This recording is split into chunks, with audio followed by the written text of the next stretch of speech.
இந்த ஷோ ஆக்சுவலாக வந்து ஃப்ளாப் ஷோ தான் என்னை பொறுத்த வரைக்கும், பாதி வரைக்கும். அர்ச்சனா வராத வரைக்கும் எக்ஸ்ட்ரீமாக வெறுக்கிறவங்களும் கேம்குள்ளே இருக்கணும், எக்ஸ்ட்ரீமாக சப்போர்ட் பண்ணுறவங்களும் கேம்குள்ளே இருக்கணும். மக்கள் வெறுக்கிறாங்கன்னா அவங்களை வெளில தரணும்னு நினச்சி தான் ஓட்டெலாம் பண்ணுறாங்க. ஆனால் அவங்கள உள்ள தான் வச்சுருந்தாங்க. மாயா அவங்கள தான் எவிக்ட் பண்ணுறதா இருந்துச்சு. இப்போது சடனாக விசித்ரா வெடி எவிக்ட் பண்ண போகிறாங்க அப்படின்னு சில மாற்றங்கள் எல்லாம் நடந்தது. தமிழ்நாட்டு மக்களுக்கு மாயாவை பிடிக்குமா, விசித்ராவை பிடிக்குமா? மொத்தம் இந்த ஒரு ஷோவே வந்து ஒரு ஃப்ளாப் ஷோ தான். ஆமாம், லிட்டரலி ஃப்ளாப் தான். மீன்ஸ் அதை அர்ச்சனா வச்சு ரன் பண்ணி சமாளித்து உருட்டிட்டாங்கன்னு வச்சுங்களேன். ஆனால் இது ஹோல்சமாக டீமுக்கு தெரியும் இது ஒரு ஃப்ளாப் சீசன். மாயா பூர்ணிமாவுக்கு சப்போர்ட் பண்ணுறப்ப தான் டவுன் ஆகிட்டாங்க. ஏன்னா அவங்களுக்கு எதிராக தான் அர்ச்சனாவுக்கு சப்போர்ட் பண்ணுறாங்க, எல்லாரும் மக்கள்லாம் மதிக்கிறாங்க. அப்படியே போயிட்டு யார் புள்ளி பண்ணாங்களோ அந்த பெண்களோட எமோஷனையும் புரிஞ்சுட்டு தலையை தரையை கொடுத்தீங்கன்னா அப்போ மக்கள் பார்க்குற மக்களுக்கு ஒன்றும் புரியாது. அது மாயா அவங்களோட கேம் பிளேல ஏதாவது மாற்றங்கள் உண்டாகுமா? மாயா இனி ஒன்றுமே பண்ண முடியாது, முடிஞ்சு. அவங்க இவ்வளோ தூரம் வந்ததே பெரிய விஷயம், அவங்களுக்கு தெரியும். இந்த வீக் எவிக்ஷன் நீங்கள் எப்படி பார்க்குறீங்க? விசித்ரா அவங்களோட எவிக்ஷன் அவங்களை தூக்கிட்டு மாயா உள்ள வச்சதெல்லாம் இது ஏன் அப்படிங்கிறது தான். அந்த ஜிகர் டாட்டுல இருக்கிற மாதிரி ஏன் கோமாரங்கிற மாதிரி தான். ஏன் உங்களோட பாயிண்ட் ஆஃப் வியூவில் டாப் 3ல யாரெல்லாம்?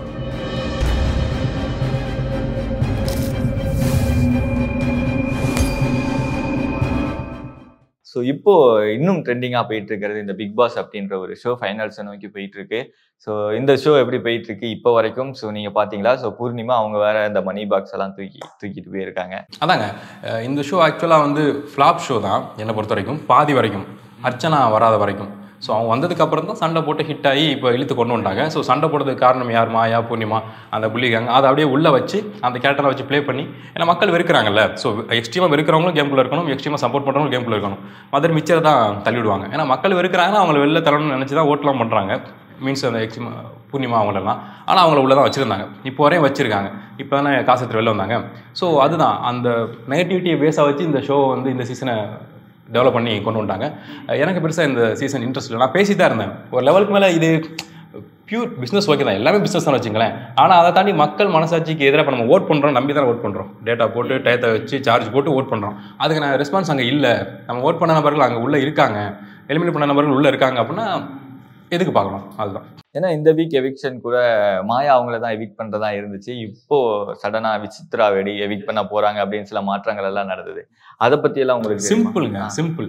நீங்கள் தமிழ்நாட்டு மக்களை மட்டுமே எடுத்துக்கலாமே, உலக மக்கள் ஓட்டு போகிறவங்களுக்கு. தமிழ்நாட்டு மக்களுக்கு இந்த ஷோக்களை வச்சு சொல்கிறேன், மாயாவை பிடிக்குமா, விசித்ராவை பிடிக்குமா?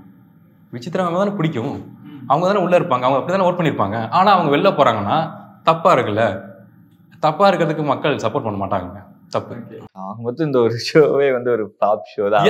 ஆமாம், லிட்டரலி ஃப்ளாப் தான். மீன்ஸ் அதை அர்ச்சனா வச்சு ரன் பண்ணி சமாளித்து உருட்டிட்டாங்கன்னு வச்சுங்களேன். ஆனால் இது ஹோல்சமாக டீமுக்கு தெரியும் இது ஒரு ஃப்ளாப் சீசன். இப்போ யாரை கேட்டாலும் அர்ச்சனா அவங்க தான் டைட்டில் வின்னராக வருவாங்க அப்படின்னு சொல்லி மாதிரி சொல்லிட்டு இருக்காங்க. ஆரம்பத்தில் பார்க்கும்போது ரொம்ப டிப்ரெஸ்டா, எதுக்கு எடுத்தாலும் அழுதுகிட்டே ஒரு அழுமூஞ்சி மாதிரி இருந்தாங்க. அவங்களோட ஒரு டிரான்ஸ்ஃபர்மேஷன் இன்னைக்கு அவங்க தாண்டா ஒரு டஃப்பான ஒரு போட்டியாளராக எல்லாருக்கும் இருக்காங்கன்னு பார்க்கும்போது எவ்வளோ எப்படி இருக்கு அவங்களோட கேம் பிளே? எஸ், எனக்கு பிடிச்சிருக்குங்க. நான் முன்னாடியே சொல்லிட்டேன் அர்ச்சனா தான் வின் பண்ண போகிறாங்க அப்படின்னு. இல்லாட்டி செகண்ட் ஆப்ஷன் வந்து விசித்ராமா இருக்கும் அப்படின்னு சொல்லி வச்சிருந்தேன். ஸோ அதுதான் இப்போ நடந்துகிட்டு இருக்கு. மக்கள் பயங்கரமாக சப்போர்ட் பண்ணுறாங்க. ஆனால் அவங்க பியூர் அண்ட் பியூர் அவங்க வந்து பர்ஃபெக்ட் அப்படிலாம் கிடையாது. அவங்ககிட்டையும் ஏகப்பட்ட குறைகள் இருக்குது. இருக்கிறதுல அவங்க பெஸ்ட். பெண்களுக்கு ஒரு நல்ல உதாரணம். இப்போ புள்ளிலாம் பண்ணி தாண்டி வந்திருக்காங்க. அப்படிங்கிறப்ப நீங்கள் உங்கள் எதிர் கருத்துக்களை நீங்கள் வச்சிங்க அப்படின்னா அது மக்களுக்கு புரிஞ்சு அப்படின்னா உங்களுக்கு சொசைட்டியில் சப்போர்ட் இருக்குது அப்படிங்கிறதுக்கான உதாரணம் தான் அர்ச்சனா.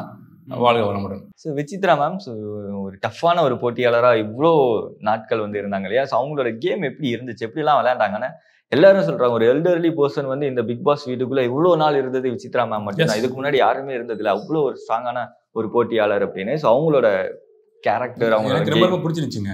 ஸ்டார்டிங்கில் நான் Bigg Boss first week second வீக்ல பேச ஆரம்பிச்சிட்டேன் ஒவ்வொரு நாளுமே. அப்போயே நான் சொன்னேன், மேம் வந்து உள்ளே இருப்பாங்க, இத்தனை சீசனில் இருக்கவங்களே இவங்க ஸ்ட்ராங்காக இருக்க போகிறாங்க. மொதல் 2-3 வாரத்தில் அப்படி இப்படி இருந்தால் கூட ரொம்ப எல்லாரையும் அவங்க அப்சர்வ் பண்ணிட்டு இருக்காங்க. ஒரு பாயிண்ட்டுக்கு அப்புறம் அவங்க பிளாஸ்ட் ஆக போகிறாங்க அப்படின்னு சொல்லி அதே மாதிரி தான் நடந்துச்சு. எங்கே பாலானாங்கன்னா மீன்ஸ் இங்கே இவங்களுக்கு சப்போர்ட் பண்ணுற மாயா பூர்ணிமாவுக்கு சப்போர்ட் பண்ணுறப்ப தான் டவுன் ஆகிட்டாங்க. ஏன்னா அவங்களுக்கு எதிராக தான் அர்ச்சனாவுக்கு சப்போர்ட் பண்ணுறாங்க, எல்லாரும் மக்கள்லாம் மதிக்கிறாங்க. அப்படியே போயிட்டு யார் புள்ளி பண்ணாங்களோ அந்த பெண்களோட எமோஷனையும் புரிஞ்சுட்டு தலையை தரையை கொடுத்தீங்கன்னா அப்போ மக்கள் பார்க்குற மக்களுக்கு ஒன்றும் புரியாது. அதை நான் உனக்கு சப்போர்ட் பண்ணேன், நீ என்னடா திரும்பி அவங்களுக்கே சப்போர்ட் பண்ணுறங்கிறப்ப அங்கே தான் டவுன்ஃபால் ஆரம்பிக்குது. அதை தாண்டியுமே அவளோட பர்சனலாக ஒரு விஷயம் நடந்துச்சுல்ல, அதை ஓப்பன் பண்ணப்போ இன்னும் பயங்கர சப்போர்ட் வந்துச்சு. ஸோ அதை அப்படியே இறுக்கி பிடிச்சிட்டு அவங்க போயிருக்கலாம். அதையும் மிஸ் பண்ணிட்டாங்க. ஸோ அந்த சிக்கல்கள் தான். எனிஹோ அவங்களுக்கு பிடிச்ச கேம் அவங்க விளாண்டாங்க. நிறைவாக தான் இருக்கும் எனக்கு தெரிஞ்சு அவங்க போகிறப்ப. ஸோ மணி ஆரம்பத்தில் வந்து ரவீனா அப்படிங்கிற ஒரு ஷேடோலேயே இருந்துட்டு இருந்தாங்க. ஸோ அப்போ அதுக்கப்புறம் லேட்டராக ரியலைஸ் பண்ணி அவரு தனியாக இண்டிவிஜுவலாக விளையாடலாம் ஆரம்பிச்சாரு. இன்னைக்கு ரொம்ப சூப்பராக வந்துகிட்டு இருக்காரு. அவரு கூட இந்த டாப் 3ல வர்றதுக்கான வாய்ப்புகள் இருக்கு அப்படின்னு சொல்லி நிறைய ஒரு பாசிட்டிவ் ரெஸ்பான்ஸ் அவருக்கு கிடைச்சிட்டு இருக்கு. அவரோட இந்த சேஞ்ச் ஓவர் பத்தி என்ன நினைக்கிறீங்க? அவர் அதாங்க இப்போ பிக் பாஸ்குள்ளே போகிறப்ப அந்த காதல் உள்ளே போய் பண்ணுறது இல்லை காதல் பண்ணிக்கிட்டே உள்ளே போகிறதெல்லாம் எனக்கு தெரிஞ்சு ஒர்க் அவுட் ஆகாது. அது பொம்மைகள் மாதிரி நம்ம வச்சு விளாண்டுருவாங்க. ஏன்னா உள்ளே போய் எமோஷனை கிரியேட் பண்ணி கனெக்ட் பண்ணி அவங்களுக்கு எடிட்டிங்கிறப்ப 2 கேரக்டர் சேர்த்து வச்சு அவங்க பேசுகிற மாதிரி விஷயங்கள் அதிகமாக வச்சாலே அவங்க லவ் பண்ணுறாங்க மாதிரி ஆகி போயிருக்கிறப்ப நீங்கள் சேர்ந்து ஃப்ரெண்ட்லியாக உள்ளே போகிறீங்கன்னா அதை அப்படி தான் ப்ளே பண்ணுவாங்க அவங்க. ஈவன் நீங்கள் தனித்தனி கேம் ப்ளே பண்ணால் கூட நீங்கள் போய் சேர்ந்துருக்க மாதிரி தான் அவங்க காமிப்பாங்க. ஸோ அதில் அவர் மாட்டிக்கிட்டாப்புல. அதை தாண்டி ரவீனா வந்து ஆக்சுவலாக சப்போர்ட்டிவாக இருந்தது வந்து மணியை தான் ரவீனா பிடிச்சிட்டாங்க. மணி ஓன் கேம் தான் விளாண்டாப்புல. ஸோ அதில் அவரால் ஃப்ரீயாக விளாட முடியல. இப்போ நீங்கள் பார்த்தீங்கன்னா தெரியும், ரவீனா போனதுக்கப்புறம் மணி கொஞ்சம் ஃப்ரீயாக இருக்காப்புல. அவர் டைட்டில் வின்னர் அதுக்கான வாய்ப்புகள் கிடையாது. ஆனால் அவரோட முகம் பல பேர் முன்னாடி தெரிஞ்சிருக்கு. அதை தாண்டி அவரோட கேரக்டர் இருக்குல்ல, ஸோ அது இப்போ தெரிஞ்சு போச்சு. எனக்கு தெரிஞ்சு ஒரு நல்ல பையன் அவர். ஸோ மாயாவுக்கு இவ்வளோ நாட்களாக ரொம்ப சப்போர்ட்டிவாக இருந்தது பூர்ணிமா மட்டும்தான். ஸோ அவங்களும் இப்போ எவிக்ட் ஆகி வெளியே போயிட்டாங்க. பாவம் சோகத்தில் பாட்டெல்லாம் பாடிக்கிட்டு இருக்காங்க உள்ள. இப்போ மாயா அவங்களோட கேம் பிளேல ஏதாவது மாற்றங்கள் உண்டாகுமா? பூர்ணிமா இல்லாதனால அவங்களோட சப்போர்ட் சிஸ்டமே இப்போ இல்லை அப்படிங்கிறதுனால. இல்லைங்க, எனக்கு தெரிஞ்சு மாயா இனி ஒன்றுமே பண்ண முடியாது. முடிஞ்சு அவங்க இவ்வளோ தூரம் வந்ததே பெரிய விஷயங்கிறது அவங்களுக்கு தெரியும். பூர்ணிமா கூட மக்கள் கிளாப்ஸை வச்சு டவுன் ஆனாங்க. ஆனால் மாயா டவுன்லாம் ஆகல. அவங்களுக்கு புரியுது நம்மளை உள்ளே வச்சிருக்காங்க. நம்ம நம்ம பண்ண வேலைக்கு எப்போ வெளில போயிருக்கணும். நம்மளை டீம் உள்ளே வச்சிருக்காங்கிறத மாயா எப்போ கிராப் பண்ணிட்டாங்க. ஆனால் பூர்ணிமாக்கு அது இன்னும் புரியவே இல்லை. ஸோ மாயாவோட கேம் பிளேங்கிறது அது நம்ம கெஸ் பண்ணவே முடியாதுங்க. அது ஒரு மாதிரி அவங்க கண்களை நீங்கள் பார்த்தீங்கன்னா அதுக்கான ஆன்சர் கிடைச்சிரும். கெஸ் பண்ணவே முடியாது. அவங்க என்ன மாதிரி ஒரு ஸ்ட்ராட்டஜியோட விளையாடுறாங்கன்னே இன்னும் ஒரு புரியாத ஒரு அது எப்படி சொல்றது, அன்ஸ்டேபிளான விஷயங்கள். கோபம்னா கோபம் வரணும், அழுகன்னா அழுக வரணும், வெறுப்புன்னா வெறுப்பு வரணும்.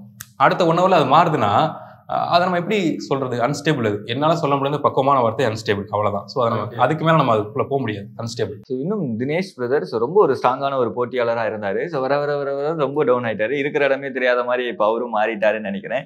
ஸோ தினேஷ் பிரதர் அவரு ஏன் அப்படி ஆனாரு, அதை பத்தியெல்லாம் ஏதாவது? எனக்கு ஸ்டார்டிங்ல அவர் ரொம்ப பிடிச்சிருந்துச்சு. ஃபர்ஸ்ட் வீக் அவர் ரொம்ப பிடிச்சிருந்துச்சு. எனக்கு அவர் கிட்டத்தட்ட வந்துருவார், டாப் 3ல வந்துருவார் நினைச்சேன். ஆனா அதுக்கப்புறம் போயிட்டு சுத்தி இருக்க எல்லாரையும் நோட் பண்ணி அவங்களோட சின்ன சின்ன மைனூட்டான எரர்ஸை ஹெவியா ஹிட் பண்றது, அதை பண்ணக்கூடாது.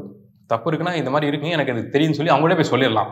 அதை பார்த்து வச்சுக்கிட்டு சண்டைகள் வர்றப்ப அந்த சின்ன எரர் எல்லார்கிட்டையுமே இருக்கும். அதை நீங்கள் எல்லாரும் முன்னாடி பெருசாக தம்பட்டம் போட்டு சொல்கிறப்ப அது பயங்கரமாக வெறுப்பு வரும். யாராக இருந்தாலும் சரி, எவ்வளோ நெருக்கமான ஆளாக இருந்தாலும் சரி. ஸோ அதை அவர் பண்ணனாலேயே அவர் மேலே வெறுப்புணர்வு வந்துருச்சு. எல்லாரும் குறிப்பாக விசித்திரமாக போட்டு நோண்டிக்கிட்டே இருக்கிறது. அவ்வளோலாம் அவங்க ஒன்றும் பண்ணலைங்க. அவங்க ஒரு லேடி 3 பசங்களுக்கு அம்மா, எவ்வளோ வழிகளை தாண்டி வந்திருக்காங்க. ஸோ அதை நீங்கள் முதல்ல பார்க்கணும். அதை பார்க்காம போட்டு நோண்டிக்கிட்டே இருந்தால் அதுலேயே அவருக்கு டவுன்ஃபால் ஆயிடுச்சு. அதுதான். ஸோ விஷ்ணு பிரதர் சில விஷயங்களை கரெக்டாக கெஸ் பண்ணுறாரு, சில விஷயங்களை தவற விட்டுறாரு. அவர் எந்த இடத்துல ஒரு பாசிட்டிவாக இருக்காரு, எந்த இடத்துல எல்லாம் அவரு கேமை லாஸ் பண்ணிக்கிட்டே வராரு. அவர் எங்கே பாசிட்டிவ் ஆனார்னா, இந்த புள்ளி கேங்கில் இருக்க எல்லாருமே அட்டாக் பண்ணாப்புல. ஸோ அதில் ஸ்ட்ராங்காக பேசுவார். அவர் ஸ்ட்ராங் மீன்ஸ் பயங்கர வேலையான பாயிண்ட் பேச மாட்டார். அவர் எதிர்த்து பேசினாலே நீ ஒன்றும் கிடையாது உட்காரு அப்படிங்கிறத அவரோட பாயிண்ட் ஆஃப் வியூ இருக்கும். அது ஸ்ட்ராங்காக சொல்லுவார், கடைசி வரையும் சொல்லுவாப்புல. ஸோ அது மக்களுக்கு அந்த புள்ளி கேங்கிட்ட பேசுகிறப்ப பிடிச்சிருந்துச்சு. மற்றபடி மக்களுக்கு பிடிச்ச கேரக்டர்கிட்டையும் இவர் இப்படி பேசுகிறப்ப அது டவுன்ஃபால் தான். ஸோ அதிலே தெரிஞ்சு போச்சு. அர்ச்சனா கிட்ட சண்டை போடுறப்பலாம் அதோட முடிஞ்சு நான் முடிவு பண்ணிட்டேன். ஏன்னா அது ஒரு நல்ல கேரக்டர், மக்கள் சப்போர்ட் உள்ள கேரக்டர். நீங்கள் அதையுமே டவுன் பண்ணி அழுக வச்சு உட்காருங்கிறதுலாம் அதுலேயே அவருக்கான ஓட் பேக் குறைஞ்சு போச்சு. அப்படிதான். ஸோ இந்த வீக் எவிக்ஷன் நீங்கள் எப்படி பார்க்குறீங்க? விசித்ரா அவங்களோட எவிக்ஷனை எனக்கு அதை ஏற்றுக்க முடியலங்க. விசித்ரா மேம் டாப் 3ல வந்து நின்றுக்கணும், அதுதான் சரி. அவங்க இவ்வளோ எஃபர்ட் போட்டதுக்கு அவங்க வந்து நின்றுக்கணும். அவங்களை தூக்கிட்டு மாயா உள்ள வச்சதெல்லாம் இது ஏன் அப்படிங்கிறது தான். அந்த ஜிகர்தண்டா 2ல இருக்க மாதிரி ஏன் கோமாரங்கிற மாதிரி தான். அதுதான். ஸோ உங்களோட பாயிண்ட் ஆஃப் வியூவில் டாப் 3ல யாரெல்லாம் வருவாங்க? அதாங்க, இப்போ அர்ச்சனா, விஷ்ணு, தினேஷ் வர்றது, மாயா உள்ள வச்சிருவாங்க. மாயா ஃப்ரேமில் இருக்கணும். அதான பிளான். ஸோ இந்த சீசன் ஸோ யார் டைட்டில் வின் பண்ண போகிறாங்க அப்படின்ற சில கன்ஃபியூஷன் எல்லாம் இருந்துகிட்டே இருக்கு. ஏன்னா ஆரம்பத்துலேருந்தே தெரியும் ஒருத்தர் வந்து ரொம்ப ஒரு ஸ்ட்ராங்காக இருந்தாங்க அப்படின்னா இவங்க தான் டைட்டில் வின் பண்ணுவாங்க அப்படின்னு சொல்லி அடித்து சொல்லிடலாம். இந்த வீக்கில் இந்த ஒரு சீசனில் அப்பப்போ ஒருத்தர் பீக்கி மாறி வந்துகிட்டே இருக்கு. யார் டைட்டில் வின் பண்ணக்கூடிய வரும்? கண்டிப்பாக அர்ச்சனா தான். அதை தாண்டிலாம் மாறிச்சு அப்படின்னா மக்கள் இன்னும் வெறுத்துருவாங்க. லாஸ்ட் ஹோப் இந்த சீசனுக்கு அர்ச்சனா தான். அவங்க ஜெயிச்சாங்கன்னா மக்களுக்கு அடுத்த சீசன் பார்ப்பாங்க, இல்லாட்டி வெறுப்புணர்வு வந்துடும். அதனாலே கண்டிப்பாக அர்ச்சனா ஜெயிக்க வச்சிருவாங்க. அவ்வளோதான். மற்றபடி விஷ்ணு இருப்பாப்புல, மாயா இருப்பாங்க, வந்துருவாங்க ஃப்ரேமில். அவ்வளோதான்.